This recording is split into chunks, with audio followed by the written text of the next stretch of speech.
시청자 여러분 안녕하십니까? 성서의 땅을 가다 윤석전 목사입니다. 오늘 또 여러분들이 궁금한 성서 속에 있는 성지와 또 성경에 기록된 모든 내용들을 시원하게 은혜롭게 감동적으로 풀어주실 우리 홍순아 교수님, 이영훈 교수님 나와 계십니다. 오늘 두 교수님 또 바쁘신데 나와주셔서 감사합니다. 이 시간은 터키에서 가장 크고 그리고 아름답고 누구나 한번 가보고 싶은 동부지역의 반호수. 저는 그 맑은 호수를 오랫동안 배 타고 지나가면서 많은 것을 느꼈습니다. 이곳은 반호수라고는 아름다운 그 호수의 절정도 있겠습니다만은 온갖 순환과 고통을 겪으면서 견뎌내고 지금까지 우뚝 서 있는 그 악다마르 교회가 있어서 더 그곳은 유명하고 많은 사람들이 가보고 싶어 합니다.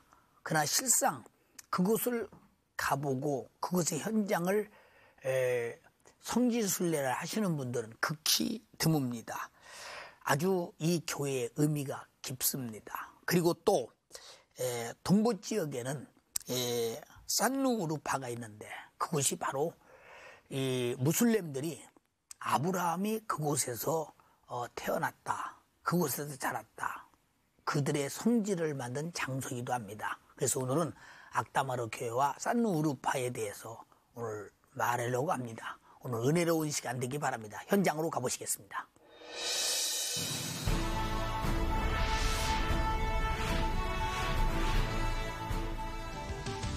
터키 호수들 중 가장 큰 반호수로 향했다. 그 부근의 게바시 선착장에서 악다마르 교회로 가기 위해 배에 올랐다. 20분 정도를 달리자 악다마르 섬에 그 교회가 다가선다. 아르메니아의 마뉴엘 수도사가 주후 915년부터 6년간 건축한 곳이 악다마르 교회다. 마당 곳곳에는 지나간 신앙의 역사가 여전히 숨쉬고 있다. 평범한 돌 조각조차 이곳에선 거룩한 신앙의 증표가 된다. 이 우아한 교회 건물, 이것은 하나님을 향한 아르메니아 수도사들의 간절한 소망의 책장이었다. 그들은 성경 내용을 아름다운 부조로 조각하여 벽면에 파노라마처럼 펼쳐냈는데 선악과를 먹는 아담과 이브, 다윗과 골리앗의 전투, 선지자들과 동물들, 그리고 바다에 던져지는 요나. 이 속엔 비잔틴 제국의 멸망과 동시에 무슬림에 둘러싸인 유일한 기독교국가 아르메니아 왕국의 절박한 간구가 담겨 있다. 그것은 내부로 이어져 십자가 돔의 예배실 4개의 벽면에 그려진 4개의 성화로 남겨졌다. 그런데 이 벽화로 표현되기까지의 역사가 만만치 않았는데 대부분의 평신도들과 또 사제들은 이런 성화상은 하나님께 예배드린 것과 다른 경배다. 그래서 예배는 보이지 않는 하나님께만 드리는 것이지만은 경배는 보이지 않는 하나님께 예배드리기 위한 하나의 그 전 단계로서 하나님께 이끄르는 하나의 상이기 때문에 경배도 좋다라는 그러한 입장이었는데 결국은 제7차 세계 종교회의에서 성화상 숭배를 하는 것으로 그렇게 결론을 내렸습니다. 억압의 시간 속에서도 지속되었던 그들의 기도는 지금도 믿는 자들의 발길을 끌어당겨 과거의 아픈 역사를 전해준다. 무슬림 땅의 악다마르 교회는 아르메니아인들의 믿음의 궤적을 전하는 증표로 서 있다.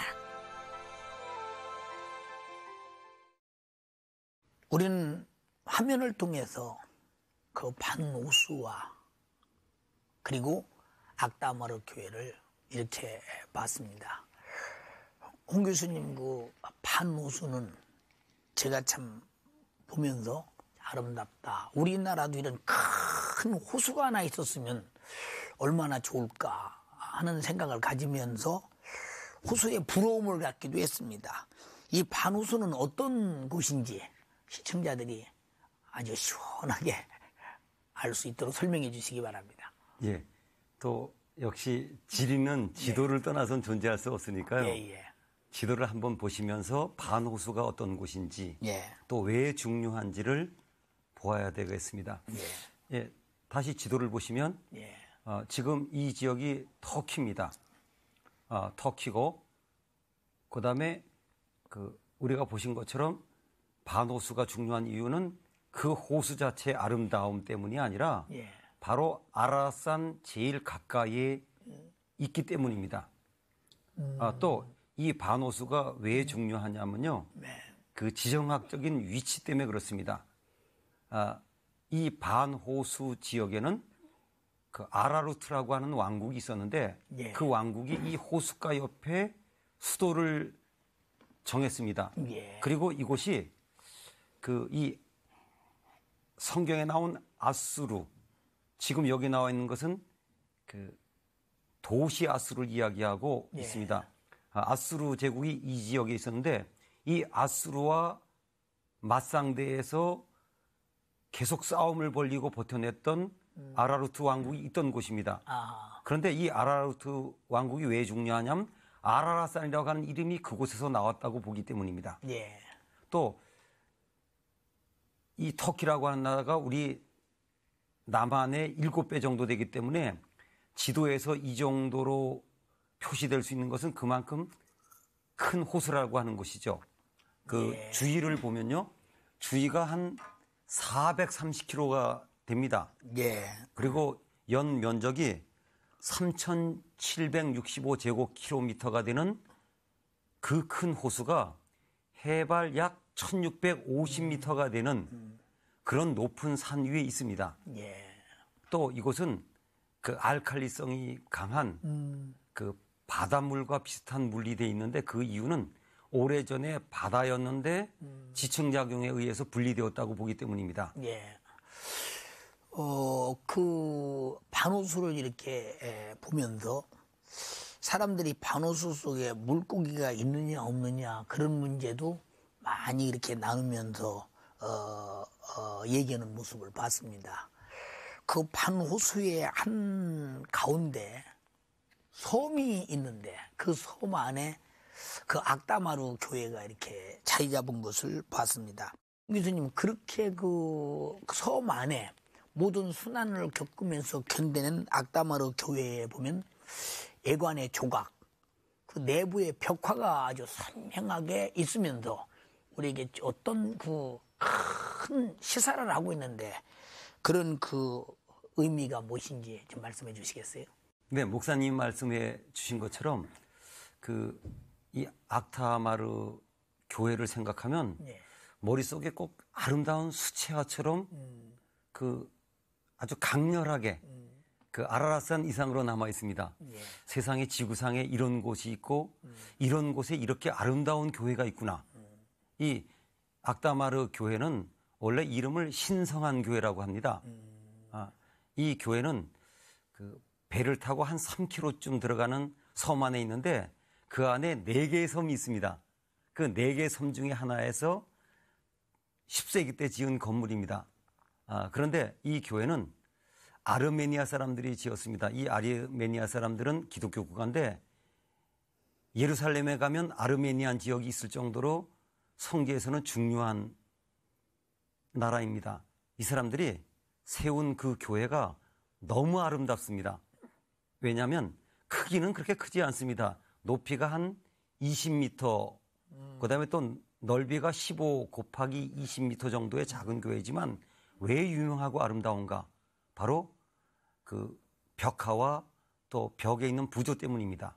그 외부에 보면은 그 교회 옆에 장식하고 있는 그 부조들이 너무 아름답습니다. 물론 동물도 있지만 제일 중요한 건 성경의 내용들을 파노라마처럼 그리고 있습니다. 아담과 하와의 모습, 그 다음 성경에 나온 다윗, 또 뭐 요나 이런 내용들을 파노라마처럼 그리고 있습니다. 그리고 내부로 들어가면 프레스코 벽화인데 물론 세월이 지나가면서 1918년부터 사람들이 살지 않아서 폐허는 돼 있지만은 특별히 예수님을 중심으로 한 그 아름다운 프레스코 벽화가 우리에게 많은 감동을 주고 있고 그것 때문에 많은 사람들이 찾아가고 있습니다. 사실 그 악다마르 교회를 이렇게 가서 보면서 밖에 이렇게 그 여러 가지 그 우리가 이해할 수 있도록 이렇게 소위 말하면 뭐랄까 상용 문자 같은 그런 그 표시를 해놓은 걸 바라보면서 저건 정말 해석이 가장 중요하다는 것을 많이 느꼈고 그 내부 안에 가서도 그런 그 예수님의 시대적 역사를 잘 그리면서 그들이 어떤 신앙생활을 하고 있었던가를 보여주기도 합니다. 이영은 교수님, 그 악다마르 그 교회가 있는 그 교회 이름도 악다마르 교회지만 섬 이름도 그 악다마르거든요. 그런데 섬 이름이 이렇게 불리는 데는 어떤 이유가 있다는데 어떤 이유에서 불렸는지 좀 설명해 주시겠어요? 아주 오래전에 이 섬에 수도원이 있었습니다. 예. 그 수도원에는 남자 수도사들도 있었지만 예. 여자 수도사들도 있었는데 그 중에 한 명이 다마르라는 수도사가 있었다고 합니다. 예. 이 수도사들은 외부 사람들과 접촉을 할 수가 없었는데 하루는 그 외부에서 들어온 한 청년과 이 다마르가 서로 눈빛을 교환하게 되었고 서로 사랑에 빠지게 되었다고 합니다. 예. 그 다음부터 그들은 매일 이 무태에서 온 청년이 헤엄을 쳐서 이 섬까지 들어와서 다마르와 사랑을 나누는 그러한 날들을 이어갔다고 합니다. 그래서 무태에서 이 청년이 이 섬으로 잘 오기 위해서 특별히 밤에 그들이 만나는데 잘 오기 위해서 항상 다마르가 등불을 준비해서 비춰줬다고 합니다. 그런데 이 사실을 알게 된 시기하는 딴 여수도사가 이것을 수도원장에게 이야기를 해버렸고 수도원장은 이 둘의 관계를 떼어놓기 위해서 하루는 굉장히 태풍이 치고 날이 흐린 밤에 날씨가 좋지 않은 밤에 다말은 등불을 들고 나가지 않았는데 이 수도원 원장이 직접 등불을 켜놓고 무태에 있는 그 청년이 헤엄을 쳐서 들어오게 만들었습니다. 그래서 어느 정도 섬에 다가왔다고 생각했을 때 이 수도 원장은 등불을 가지고 또 딴 데로 옮기고 그래서 헤엄쳐서 그곳으로 가면 또 딴 데로 옮겨버리고 그래서 밤새도록 헤엄을 치면서 이 청년이 기진맥진해서 이 섬에서 저 호수에서 죽게 됩니다. 예. 죽어가면서 외친 이름이 다말이었고 다말이라고 하면서 죽어갔다는 내용이 악다말의 이름의 기원이 되었다는 그러한 이야기를 들은 적이 있습니다. 다음은 우리가 지금 궁금해하면서도 또 알고 싶은 그 아브라함의 고향. 그 무슬림들은 아브라함의 고향을 산누우르파라고 합니다. 이 산누우르파가 아브라함의 고향이다 하고 무슬림들은 주장합니다. 그곳으로 가보시겠습니다.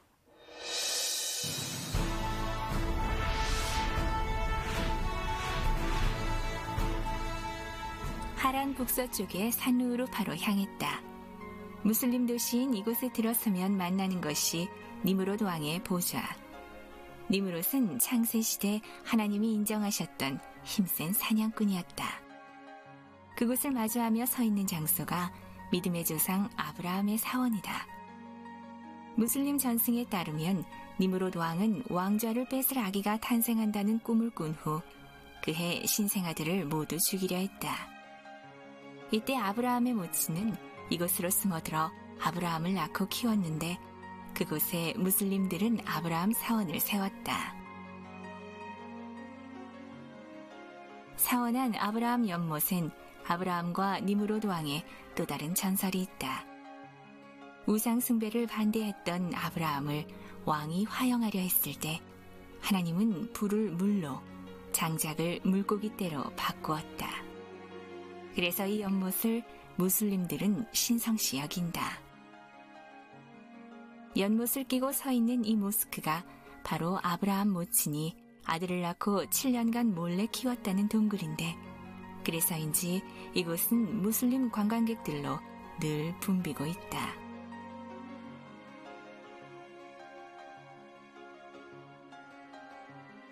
아브라함과 니므로드 왕의 악연이 담긴 산루우루파. 이 땅엔 아브라함의 정금 같은 믿음 이야기가 감동으로 자리 잡고 있다. 무슬림들이 자기 조상 아브라함이 태어났다고 하는 그 산루우루파를 우리는 화면으로 봤습니다. 홍 교수님, 그 산루우루파 이렇게 말할 때 많은 시청자들과 성지순례를 가보고 싶은 분들이 그곳은 어딘가 궁금할 것입니다. 한번 지도를 통해서 설명해 주시죠. 먼저 지도를 보시면요. 여기는 정확히 표시되어 있지 않지만 하란을 중심으로 해서 설명을 드리겠습니다. 그 아브라함이 이제 갈대아 우르에서 하란으로 옮긴 것은 우리가 다 알고 있습니다. 그런데 이 하란에서 북서쪽으로 조금 떨어진 곳에 가면 지금 이름으로 산 울파라고 하는 곳이 있습니다. 그런데 이곳은 그 재미있는 것은 그 왼쪽으로 조금 가면 이 지도에는 정확히 나와 있지 않지만 유프라테스, 성경의 유브라데 강이 지나가고 있고요. 오른쪽으로 300km 이상 떨어지면 티그리스 강이 지나가고 있습니다. 그 사이에 있습니다. 그럼 이 사이에 있다는 것이 왜 중요한가? 바로 그 메소포타미아, 성경에도 나왔지만 메소포타미아라고 그랬죠. 그 두 강 사이의 땅이란 뜻인데 바로 유프라테스 강과 티그리스 강 사이에 있다고 하는 뜻입니다. 그럼 그것이 무엇을 의미하는가? 바로 이 지역에 있는 비옥한 초승달 지대에 속한다고 하는 겁니다. 그리고 이 지역에는 하란 평야가 계속되고 있습니다. 그래서 여기서 우리가 알 수 있는 것은 바로 하란 이상으로 비옥한 지역에 자리 잡고 있다고 하는 그 지정학적인 위치가 되겠습니다. 그래서 이곳이 이 지역에서 매우 중요한 지역이었고 또 성경과 관계된 많은 내용들이 연결되었기 때문에 이 산우루파를 오늘 우리가 다루게 되겠습니다. 이 산우루파 하면 무슬림들에게는 굉장한 성지고 전 세계의 무슬림들이 그 산우루파 성지 그곳을 한 번씩은 거의 다녀가지 않나 이런 생각이 들 정도로 그들에게는 성지입니다.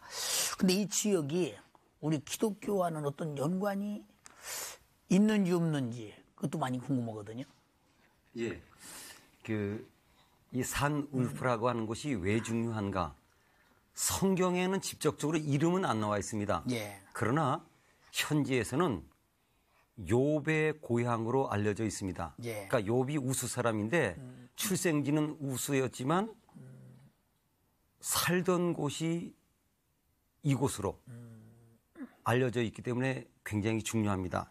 또 한 가지는 그 유세비우스라고 하는 초대 교회 그 교회 사가가 있었는데 그분이 이야기하기를 이 에데사에 최초의 교회가 예수님 시대에 생겼다. 그런 기록이 남아 있습니다. 그런데 그 기록을 근거로 해서 그 지역에 어떤 전승들이 남아 있느냐? 이 에데사에 왕이 있었는데 이 왕이 살아계신 예수님께 그 요청을 했답니다. 좀 오시라고. 물론 전승이죠.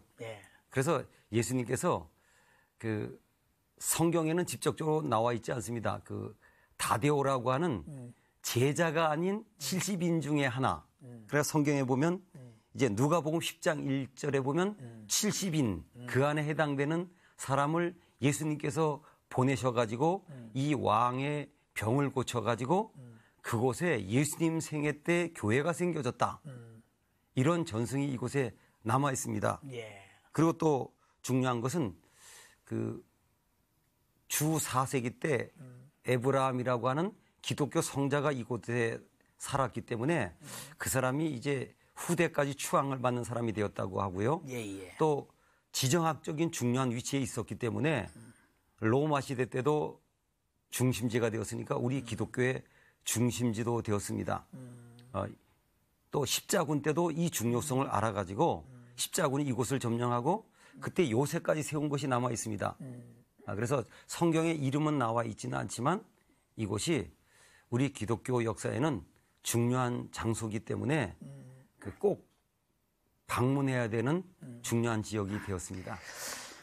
한 가지 또 궁금한 것은 우리 기독교인들이 알아둬야 하고 또 많은 사람들이 알아둬야 할 부분은 이 무슬림들은 산 우르파에서 우리 믿음의 조상인 아브라함이 태어났다 이렇게 주장하는데 이렇게 주장할 만한 근거와 우리가 그걸 믿을 만한 어떤 근거가 있는지 우리 이영훈 교수님 말씀해 주시겠어요?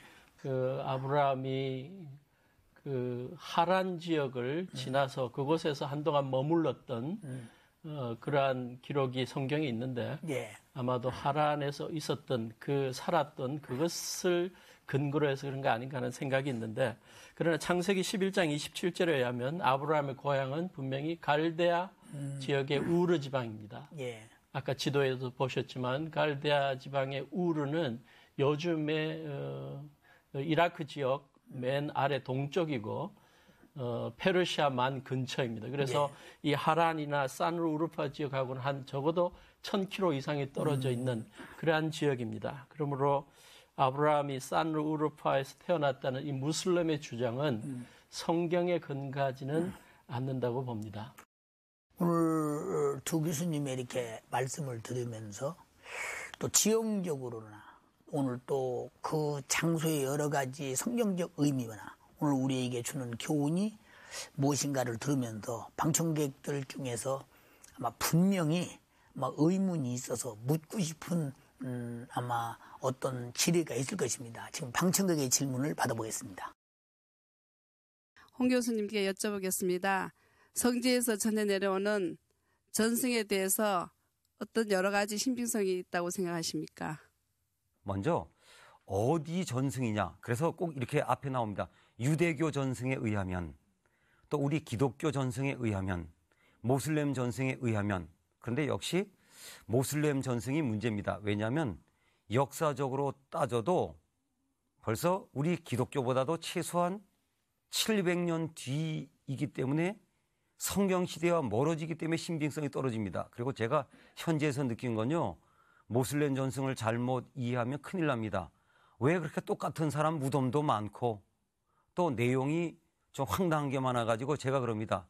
모슬렘 전승들은 아무래도 전설 따라 삼천리가 너무 많아.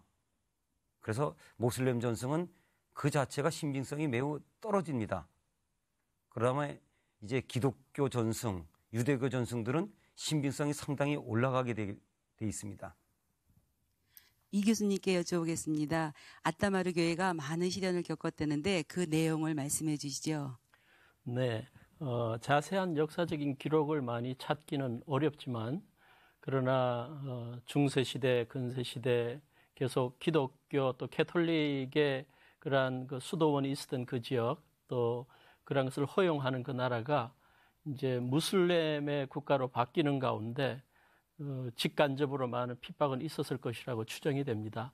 그러나 가장 역사적으로 명확하게 나타나는 그러한 기록 하나가 있다면 그 1915년에 오토만 제국이 통치할 때 그 나라의 여러 그 민족들, 특히 이 아르마니아 민족이나 아수르 민족이나 또 그리스 사람들을 100만 혹은 150만 정도를 학살했다고 합니다. 뿐만 아니라 많은 사람들을 시리아까지 물도 주지 않고 음식도 주지 않고 추방하는 그러한 기록이 있는데 그때 이 악다마르 교회에 있던 수도사들이 그 당시에 모두 학살당했다는 그러한 기록이 남아 있습니다. 오늘 그 두 교수님들의 그 방청객의 질문이 아마 충분히 답이 되리라고 믿습니다. 저도 뭐 이렇게 답을 들으면서 전승은 그렇게 이해해야 되겠구나 싶고 또 악다마르 교회에 대한 그런 여러 가지도 그렇게 이해해야 되겠구나 이렇게 느끼면서 우리는 이런 방송을 통해서 사실 시청자들에게 이런 좋은 교육, 그리고 그들이 많이 알고 싶어하는 여러 가지를 시원하게 풀어주신 우리 두 교수님 너무 감사드리고요. 항상 뵐 때마다 귀합니다. 오늘 너무 고맙습니다.